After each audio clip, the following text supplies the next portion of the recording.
গীতাপ্রেমী ভক্তবৃন্দগণ, আমি আজ আবার ভেবেছি যে গত দিবসে আমি ইউটিউবে এবং ফেসবুকে ভিডিও আপলোড করেছিলাম গীতা সম্পর্ক নিয়ে, কিন্তু সেখানে খুব শব্দ কম হয়েছিল। অনেক ভক্তরা বলেছেন সাউন্ডটা খুব কম হয়েছে, তার জন্য সবাই বলেছেন আজ আমি একটু জোর করে বলছি। প্রথম ছেড়েছি তো তাই বুঝতে পারিনি। তো আজ আমরা গীতার চর্চায় একটু বসছি, গীতা আলোচনায় একটু বসছি। কেননা দেখুন, গীতা হলেন আমাদের জীবনের মূল আধার স্বরূপ। মূলাধার অর্থাৎ মূল আধার শব্দের অর্থ হলো গীতা ছাড়া জীবন চলবে না, গীতাই হলো মূল।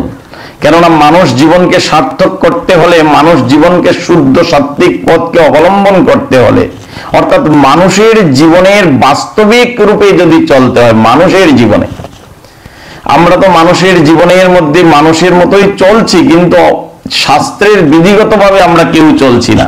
ভগবান যেমন বলছেন তেমন আমরা কেউ চলতে পারছি না। সবাই আমরা চলছি কেমন? আমাদের নিজ ইচ্ছাগতভাবে। কেননা মূল হলো আমাদের ধর্ম হলো হিন্দু সনাতন ধর্ম। আমরা হিন্দু সনাতন ধর্মের ব্যক্তি হয়ে আমাদের সনাতন ধর্মের মূল গ্রন্থ আমাদের সেই হলো বেদ। সেই বেদের বাক্য, উপনিষদের বাক্য, পুরাণের বাক্য এবং ভগবানের নিজ মুখের বাংময়ী কথা, এ ভগবান যে নিজে এই গীতা বলেছেন, মহাভারতের ভীষ্ম পর্বের একটি অংশ, মহাভারতের এই রণক্ষেত্রের মধ্যে বিশাল কুরুক্ষেত্র রণাঙ্গনে অর্জুনকে ভগবান এই গীতা জ্ঞান প্রদান করেছিলেন। কেন? অর্জুনের মোহ ভঙ্গ করার জন্য। কেননা আমরা এই সংসার জগতে, কলিহত জগতে ভগবান দাপর যুগে অর্জুনকে এই মোহভঙ্গ করেছিলেন। অর্জুন মোহগ্রস্ত হয়ে সংসারের মধ্যে পাপকে আশ্রয় দিতে লেগেছিলেন। সেই পাপ থেকে বাঁচাবার জন্য, পাপকে ধ্বংস করে যেন আমরা জীবনে শুদ্ধ সাকার সত্যের পথকে অনুসরণ করে চলতে পারি, তার জন্যই ভগবান আমাদেরকে মুখ্য রাস্তা দেখিয়েছেন। কেননা সামনে ঘোর কলিযুগ আসছে, যেই যুগে মানুষ কখনো বুঝতে পারবে না ধর্ম কোনটা, অধর্ম কোনটা। গতিকে অধর্মকে ধর্ম বলে ভেবে মানুষ চলতে থাকবে, যার জন্য ভগবান এই গীতাশাস্ত্র নিজ মুখ থেকে অর্জুনকে বুঝিয়েছেন। না হলে দেখুন, যারা যুগ যুগ ধরে তপস্যা করে ভগবানের একটি বাক্যকে প্রাপ্ত হতে পারে না, ভগবানের দর্শন পায় না, কিন্তু ভগবান নিজে অর্জুনকে এত কৃপা করে তার নিজের সমস্ত মোহকে ভঙ্গ করে অর্জুনকে সেই গীতার জ্ঞান প্রদান করিয়েছিলেন, দিব্য জ্ঞান প্রদান করিয়েছিলেন। তাহলে দিব্য জ্ঞান অর্জুনকে দেওয়া এটা মুখ্য উদ্দেশ্য নয়। মুখ্য উদ্দেশ্য হলো আমাদের সমস্ত জগতের জীবকে শিক্ষা দেওয়া। অর্জুনকে উপলক্ষ করে, অর্জুনকে নিমিত্ত করে ভগবান সমস্ত বিশ্বকে শিক্ষা প্রদান করছেন যে ভবিষ্যতে যে যুগ আসছে, যেমন কলির যুগ, দাপর যুগের পর কলিযুগ, এই কলিযুগে ধর্ম, কর্ম, রীতি নীতি, চল চালন, আদব কায়দা, সংস্কার থাকবে না। মানুষের মধ্যে অনেক ধর্মের প্রভাব বর্ধিত হয়ে যাবে। এক হিন্দু সনাতন ধর্ম খণ্ড খণ্ড হয়ে জগতে অনেক শত শত ধর্মের সৃষ্টি হয়ে যাবে। এই শত ধর্মের মধ্য থেকে যারা এই গীতার মাধ্যমে প্রবিষ্ট হয়ে নিজ ধর্মের প্রতি অনুসরণ করে ভগবানের প্রতি রতি মতি ভক্তি ত্যাগ বৈরাগ্যকে স্বীকার করে মুখ্য জায়গায় প্রবিষ্ট হতে পারবেন, তারাই একমাত্র ধর্মকে বাঁচাতে পারবেন। অনেক ধরনের ধর্ম আপনার পিছনের মধ্যে আপনাকে ভাবুকি দেবে, আপনাকে সেই কোলে তুলে নেওয়ার জন্য অনেক চেষ্টা চালাবে, কিন্তু আপনার মুখ্য ধর্মই হলো সনাতন। আপনার মুখ্য ধর্মই হলো সনাতন। গতিকে সেই সনাতন বেদের রীতিমতো, বেদের নির্দেশ মতো আপনি এই সংসার জগতে ধর্মকে ধরে রাখা। গতিকে ভগবান দাপর যুগের শেষকালে সেই গীতার জ্ঞান কুরুক্ষেত্রের রণাঙ্গনের মধ্যে অর্জুনকে প্রদান করেছিলেন। অর্জুন, এই সংসারের কলিযুগের মোহকে পরিত্যাগ করো। এই মোহগ্রস্ত জীব মোহে অন্ধ হয়ে সংসারে অপকর্মে নিযুক্ত হতে চলছ। মোহ কেমন ধরনের মোহ দেখুন।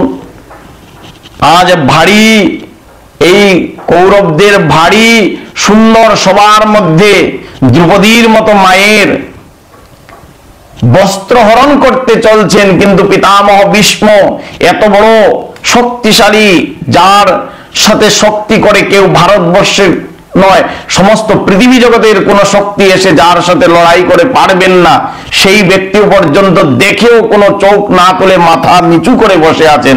কেন?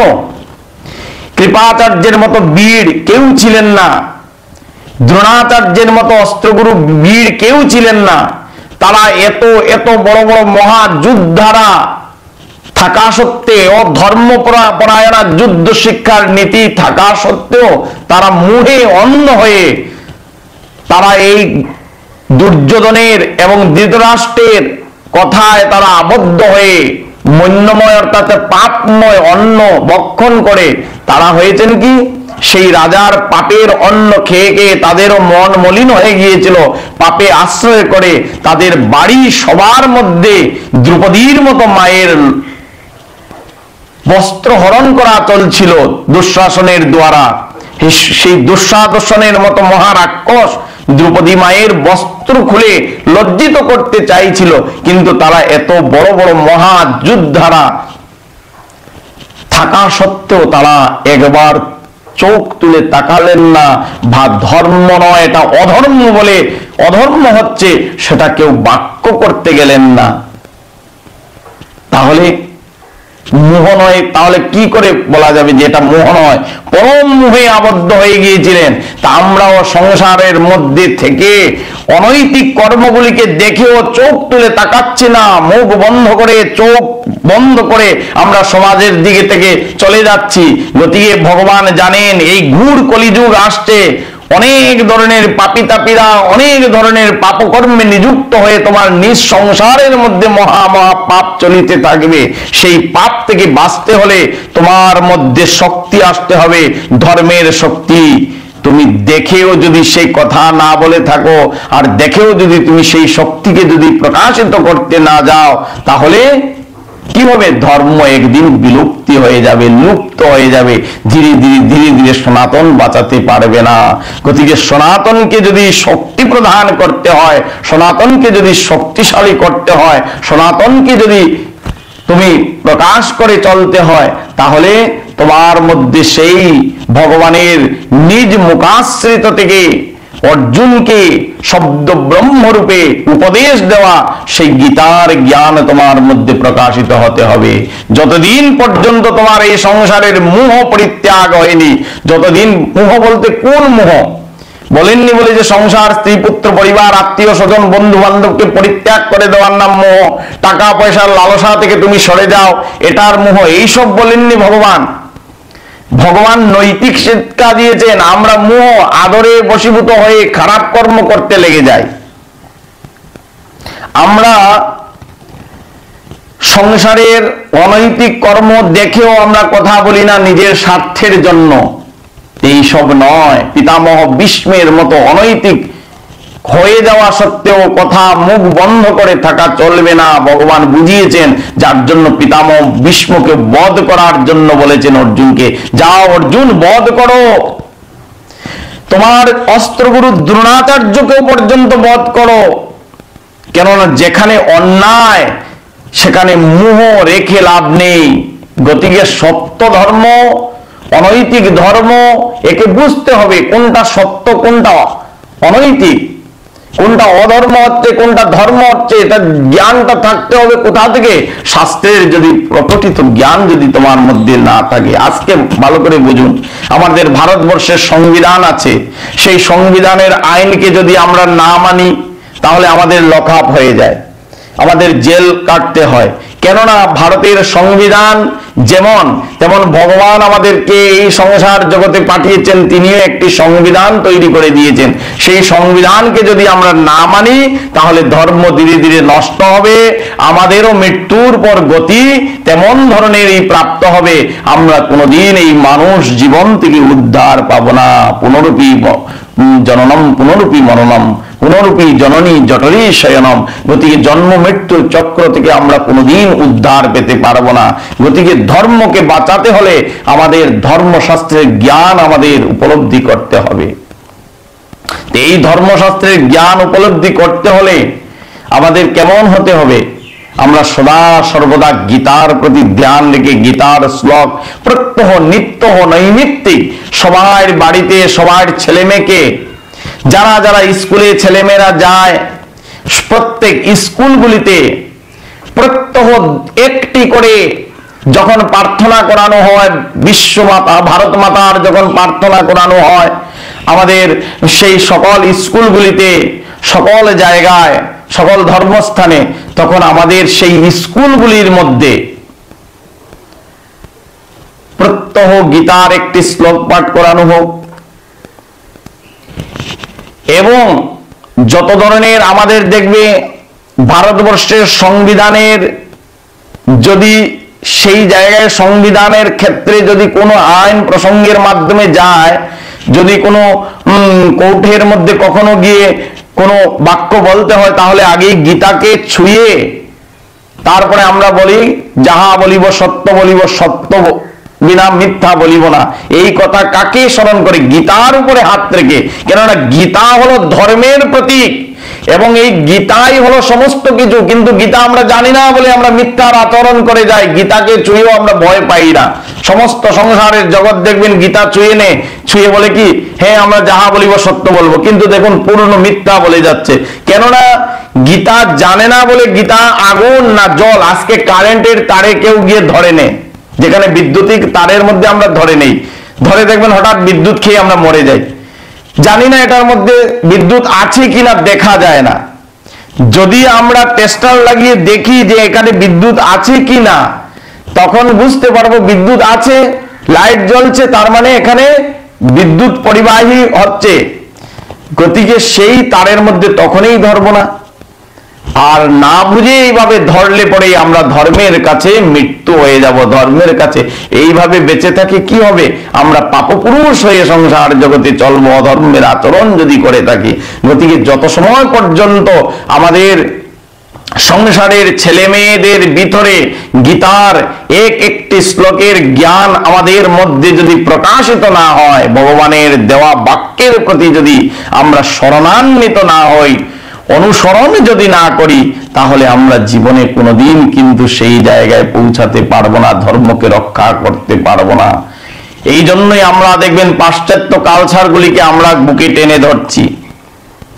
আমি বিশেষ করে এই গীতার জ্ঞানের জন্য আমি ইসকন সংস্থাকে বলছি, ইসকন ধর্মের ভক্তদের দেখবেন তারা সমস্ত জগতে গীতার জ্ঞান প্রদান করে, কাউকে ভাগবত তাড়াতাড়ি প্রদান করেন না, গীতাই প্রদান করছেন সারা জগৎকে। গীতা শিখো, গীতা মুখস্থ করো, গীতাকে শিখে যাও। অথচ কি তারা এই গীতার জ্ঞান সমস্ত বিশ্বকে নিয়ে তারা চলছেন, সমস্ত বিশ্বের জায়গায় জায়গায় গীতা প্রদান করছেন।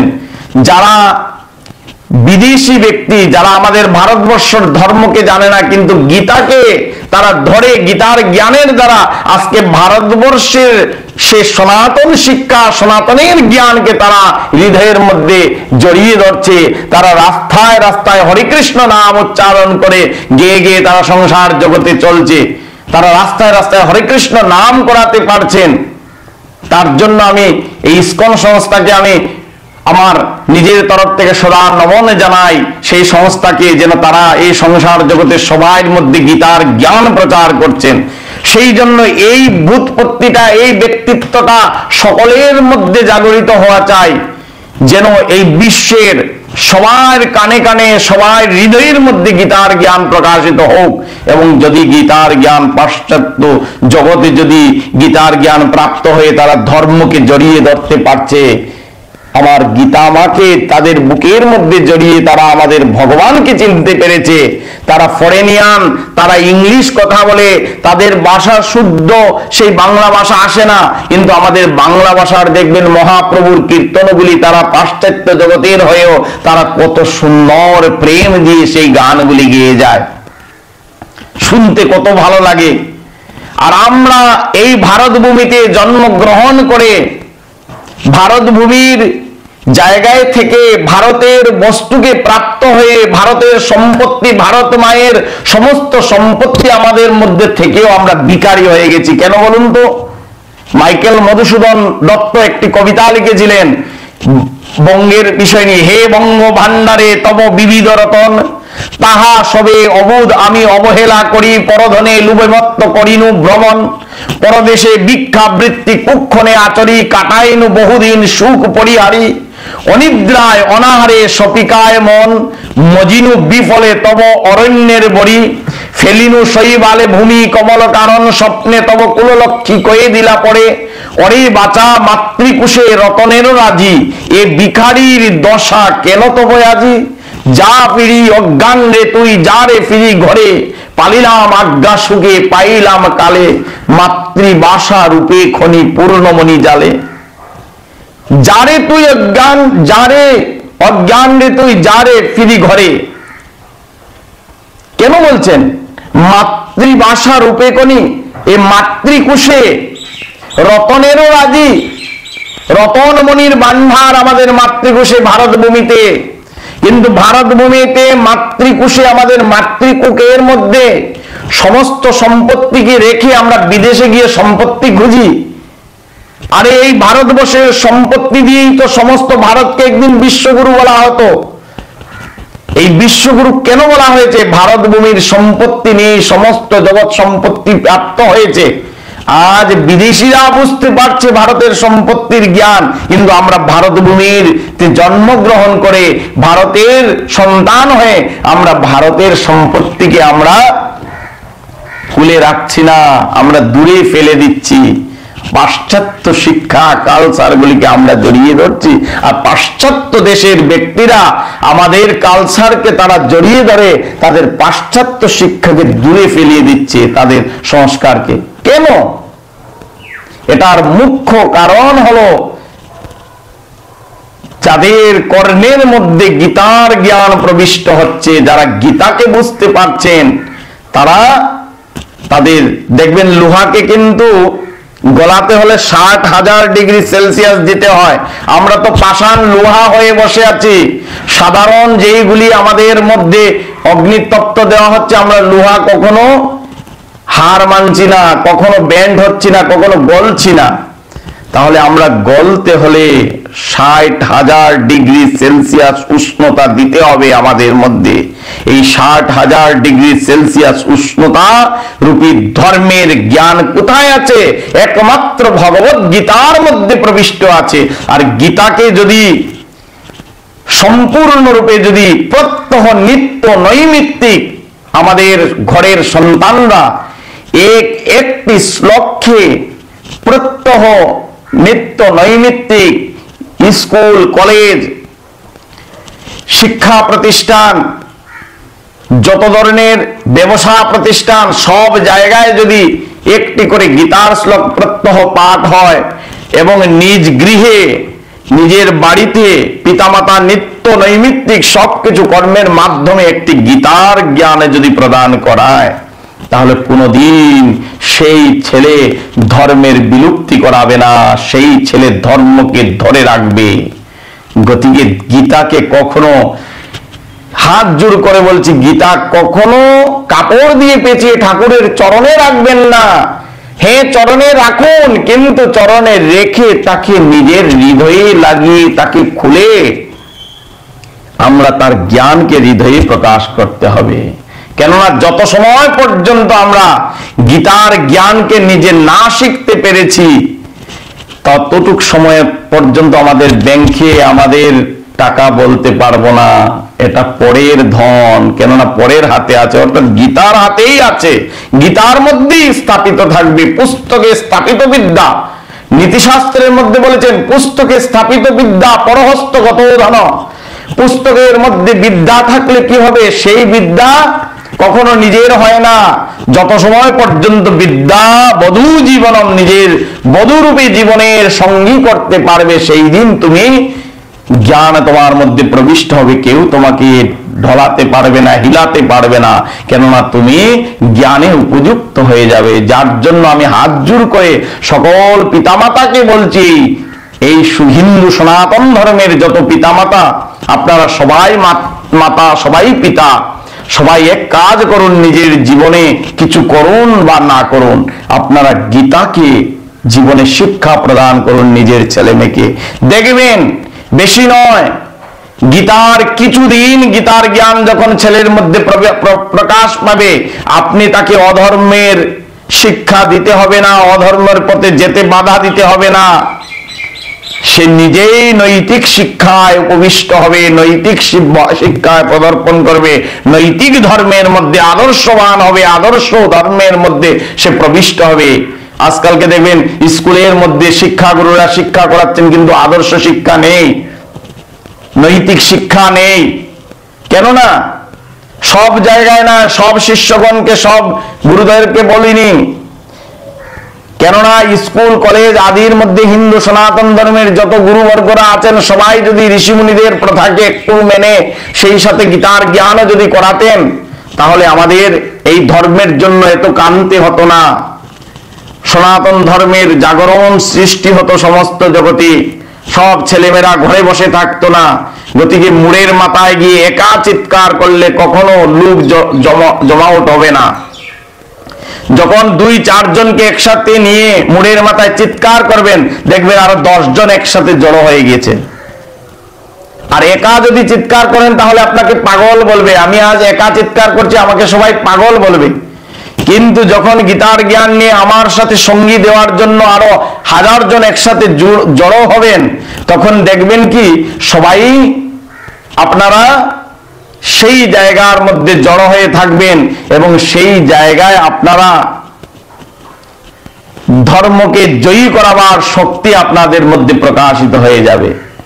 কেননা একা চিৎকার করলে মানুষ পাগলই বলবে, আর একসাথে যদি 1000 জন চিৎকার করে, আরো 10 জন বলবে এখানে কি হয়েছে দেখি যাই তো, এরা কেন চিৎকার করছে, বুঝার জন্য আরো 10 জন এসে জুটবে, আরো 100 জন এসে জুটবে, আরো 1000 জন এসে মিলিত হবে।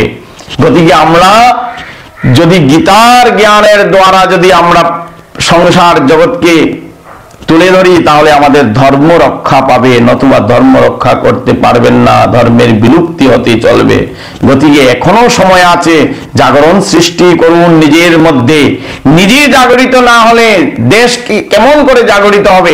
নিজে জাগরিত হলে নিজের সংসার জাগরিত হবে, সংসার জাগরিত হলে আপনার পাড়া জাগরিত হবে, আপনার পাড়া জাগরিত হলে একটা গ্রাম জাগরিত হবে, একটা গ্রাম জাগরিত হলে একটা শহর জাগরিত হবে, একটা শহর জাগরিত হলে একটা সেই ডিস্ট্রিক্ট জাগরিত হবে, একটা ডিস্ট্রিক্ট যখন জাগরিত হবে একটা প্রদেশ জাগরিত হবে, একটা প্রদেশ জাগরিত হলে একটা রাজ্য জাগরিত হবে, একটা রাজ্য যখন জাগরিত হবে তখন একটা দেশ জাগরিত হবে, আর যখন দেশ জাগরিত হয়ে যাবে তখন একটা সম্পূর্ণ পৃথিবীটা জাগরিত হয়ে যাবে, সম্পূর্ণ রাষ্ট্র জাগরিত হয়ে যাবে।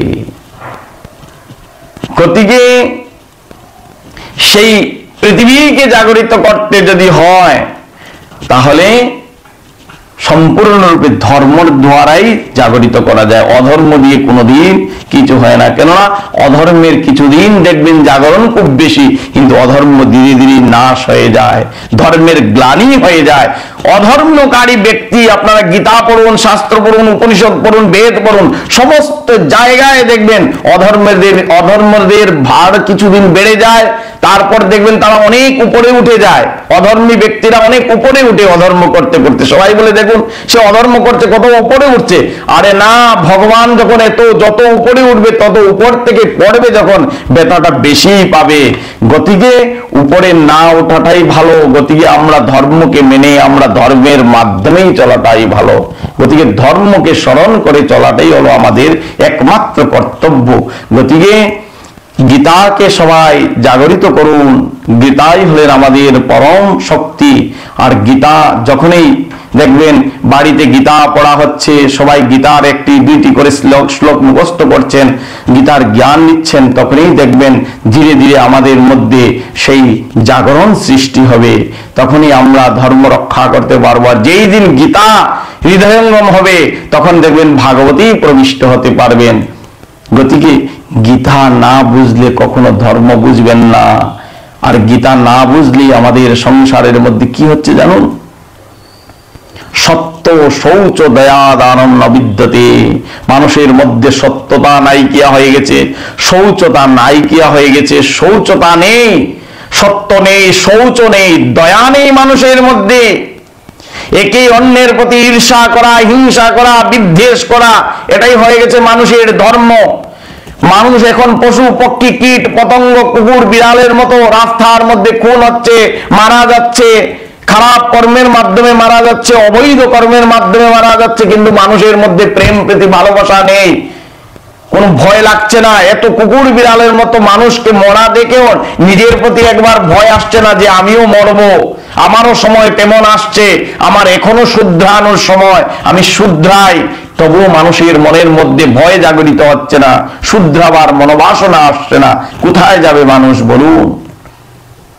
গতিকে এখনো সময় আছে, শুধরিয়ে যান, এখনো সময় আছে ভয়ভীতি এগুলিকে আনার জন্য। যে অধর্মের প্রতি লক্ষ্য রাখতে হবে, অধর্মে বেশি বেড়ে গেলে আপনারই ক্ষতি হবে। গতিকে অধর্মকে বাড়তে দিবেন না, নিজের সংসারের অধর্মকে বাঁচান, নিজের সংসারের অধর্মকে বাঁচিয়ে নিজের মধ্যে সেই ধর্মের প্রকাশ করার চেষ্টা করুন। ধীরে ধীরে দেখবেন ধীরে ধীরে পুলিঙ্গের মতো হয়ে হয়ে বিরাট আকৃতি অণু থেকে পরমাণুর সৃষ্টি হয়ে যাবে। কলিযুগে ধর্ম সংকুচিত, তপু বিরোহিত, সত্যমষ্ট দুরম, খৌনি মন্ডফলা, যার জন্য পৃথিবী খারাপ ফল প্রদান করছে। খৌনি হলো পৃথিবী, পৃথিবী তার জন্যই মন্দ ফল প্রদান করছে জগতে। মানুষের মধ্যে সত্যতা নেই, শৌচতা নেই, দয়া নেই, দান নেই, মানুষের মধ্যে ব্যক্তিত্বতা নেই, জ্ঞানের প্রকাশ নেই। জ্ঞানী ব্যক্তি হয়ে অজ্ঞানীর কর্ম করছেন কেন? আমরা পাপের খণ্ড বেড়ে গেল, সাধু 100 জন হলেন, পাপ 1000 জন। সাধু খাবে কোথায়? পাপের মধ্য থেকে এনেই খেতে হবে। পাপের অন্ন সাধু ভক্ষণ করলে সাধুরও মধ্যে পাপের স্ফুলিঙ্গ উঠবে। কেন? পাপ এমন ধরনের, একটা স্ফুলিঙ্গ থেকে লক্ষ স্ফুলিঙ্গের সৃষ্টি হয়ে লক্ষ পাপের সৃষ্টি হয়। পাপ এত মারাত্মক, একটি পাপ করলে হাজার হাজার পাপের সৃষ্টি হয়। গতিকে পাপকে কমাতে হবে, কিন্তু ভালো স্ফুলিঙ্গ কিন্তু তাড়াতাড়ি কিন্তু খণ্ড বিখণ্ড হয়ে হাজার হাজার শুদ্ধতার সৃষ্টি হয় না। কিন্তু পাপের স্ফুলিঙ্গ দেখবেন আগুনের মধ্যে ধাউ ধাউ করে জ্বলছে, হঠাৎ কিছু দিয়ে যদি একটা বাড়ি দিন তাহলে কত স্ফুলিঙ্গ ওড়ে। তেমন ধরনের পাপের স্ফুলিঙ্গ বিস্ফোরিত হয়, কিন্তু ধর্মের বিস্ফোরণটা খুব কম স্ফুলিঙ্গ হয়। কেননা ধর্মটাকে ধরতে হলে বড় কঠিন, কিন্তু ধর্মকে ধরতে হবে, তাকে চেষ্টা চালিয়ে যেতে হবে। তখন দেখবেন আমাদের মধ্যে জাগরণ সৃষ্টি হবে এবং আমরা অনেক কিছু করতে পারবো। জয় নিতাই, জয় গৌর, জয় সুধী মণ্ডলী, জয় গীতা প্রেমী ভক্তবৃন্দগণ। আমি আজ এখানেই গীতাকে বিশ্রাম প্রদান করলাম। এখনো তো গীতায় প্রবেশই করিনি। গীতার সেই কথা বলতে গিয়ে আমাদের নিজের গৃহের মধ্য কথাগুলিকে বলে যাচ্ছি, গীতায় প্রবিষ্ট হব বলতে বলতে। পরবর্তী ভিডিও আসবে, আপনারা এই ভিডিওটাকে ভালো করে শুনবেন। যদিও কোথায় সাউন্ডের কম হয় বা কিছু হয়, আপনারা সেটাকে আপনারা একটু নিজে লাগে ওই হেডফোন লাগিয়েও হলে একটু শুনবেন, শুনে আপনারা সেটাকে শেয়ার করবেন, আরো সেই কথাগুলিকে মানুষের মধ্যে জানাবেন। সবাই বাড়ি থেকে সবাইকে একটু আদেশ প্রদান করুন, সবাই ঘরে যেন গীতা পঠন পাঠন হয়। সবাই বাড়ির সামনে বিকেল বেলা এমনিতে আড্ডা ইয়ার্কি না দিয়ে, সে ঘোরাঘুরি না করে, সবাই ছেলেমেয়েরা বসে একটা মন্দিরে হোক বা নিজের বাড়িতে হোক বা কোনো জায়গায় হোক, গীতাকে নিয়ে একটা আলোচনার সঙ্গ বসাও। এই গীতার আলোচনা একদিন দেখবে তোমাদের জীবনকে অনেক পরিবর্তন করে দেবে, যেটা তুমি নিজেও কোনোদিন ভাবতে পারবে না। এই গীতা যে তোমাকে বিশ্বের পথে নিয়ে দাঁড়িয়ে দেবে। কামধেনু গুণা বিদ্যা কালে ফলদায়িনী প্রভাসে মাতৃসদৃশ্যম বিদ্যাম ধনম স্মৃতম। বিদ্যা এত বড় জীবন। এই গীতার বিদ্যাকে, গীতার জ্ঞানকে যদি তুমি বিদ্যা বধূ রূপে আশ্রয় গ্রহণ করতে পারো, তুমি বিদেশেও একদিন গিয়ে সম্মান প্রাপ্ত হবে। কোনো জ্ঞান থাকুক চাই না থাকুক, তোমার এই জ্ঞানের দ্বারা তুমি বড় বড় শহরে, বড় বড় বিদেশে গিয়ে জায়গায় তুমি স্থান, মাতৃবৎ স্থান প্রাপ্ত হবে। গতিকে এই দুগ্ধ রূপী কামধেনুর গুণাবিদ্যা, কামধেনুর দেওয়া সেই শাস্ত্রের মধ্যে ব্যাসদেব লিখেছেন যে সর্ব উপনিষদ গাব দুগ্ধ গোপালনন্দন। এখানে ভগবান উপনিষদের সমস্ত উপনিষদ হলেন গাভী, আর সেই গাভীর বৎস হলেন অর্জুন, এবং সেই গাভীর দুগ্ধ হলেন এই গীতার জ্ঞান, এই উপনিষদের জ্ঞান, এই শাস্ত্রের জ্ঞানই হলেন সেই দুগ্ধরূপী। আর সেই দুগ্ধ গাভীর থেকে পান করতে কে প্রথম পান করছেন? অর্জুন। অর্জুন বৎস হয়ে গাভীর, সেই গাভীর সর্ব উপনিষদ গাবো, সেই গাভীর বৎস অর্থাৎ বাচ্চা হলেন অর্জুন। এই অর্জুনের দ্বারা এই গাভীর দুধকে নামিয়ে ভগবান কৃষ্ণ এই দুগ্ধকে জগতে বিলিয়ে দিচ্ছেন নিজে গোয়াল সেজে। গোয়ালার দুগ্ধ উত্তোলন করেন না, দহন করছেন ভগবান কৃষ্ণ। এই দুগ্ধ দহন করে আমাদের মধ্যে প্রদান করছেন এই গীতা অমৃত রূপী দুগ্ধকে পান করো সবাই। একদিন দেখবেন তোমাদের এই মলিনতা রূপী হৃদয় মলিনতা দূরীভূত হয়ে স্বচ্ছ সুন্দর হয়ে যাবে এবং ধর্মের প্রতি তুমি আগ বাড়তে পারবে। জয় নিতাই, জয় গৌর, জয় সুধী ভক্ত মন্ডলী। ভিডিও অনেক লম্বা চড়া হয়ে যাচ্ছে, তারপর আবার কেউ শুনবে না। বেশি লম্বা চড়া ভিডিও হলে সবাই শুনতে চায় না। তাই যাই হোক, আমি অল্প সময়ের মধ্যে কথা অনেক বলার আছে, কিন্তু আমি ওই আধা ঘন্টার ভিতরে আমি ভিডিওটাকে পরিসমাপ্তি দিলাম। ভুল ত্রুটি হলে আমাকে মার্জিত করবেন। আর আপনারা সেই আপনাদের যদি মনপ্রত না হয় তবুও আপনারা শুনবেন, অবশ্যই শুনবেন। ভালো না লাগে থাকলেও একবার শোনার চেষ্টা করবেন যে আপনাদের কাছে আমি কি গীতার জ্ঞান দেব। আপনারা অনেক জ্ঞানী হয়ে আছেন, তবে আপনাদের কাছ থেকে আমার অনেক কিছু জানার আছে। তবু আমি নিজে চাইছি যেন যতটুকু জানি আমি সবার মধ্যে প্রকাশ করি। জয় নিতাই, জয় গৌর, সুধী ভক্তমন্ডলী, সহদী বৈষ্ণব মন্ডলী, সুধী ভক্তমন্ডলী, মাতৃমন্ডলী, পিতৃমন্ডলী, গীতা প্রেমী সকল দেশের ভক্তবৃন্দগণ, আপনারা আপনাদের চরণধূলি দানে আমাকে কৃতার্থ করিবেন। জয় নিতাই, জয় গৌর। হরে কৃষ্ণ কৃষ্ণ কৃষ্ণ হরে হরে, হরে রাম রাম রাম হরে হরে। বসুদেবম সুতম দেবম কংসচাননমর্দনম দেবকী পরমানন্দম কৃষ্ণং বন্দে জগদ্গুরুং, কৃষ্ণ বন্দে জগদ্গুরু।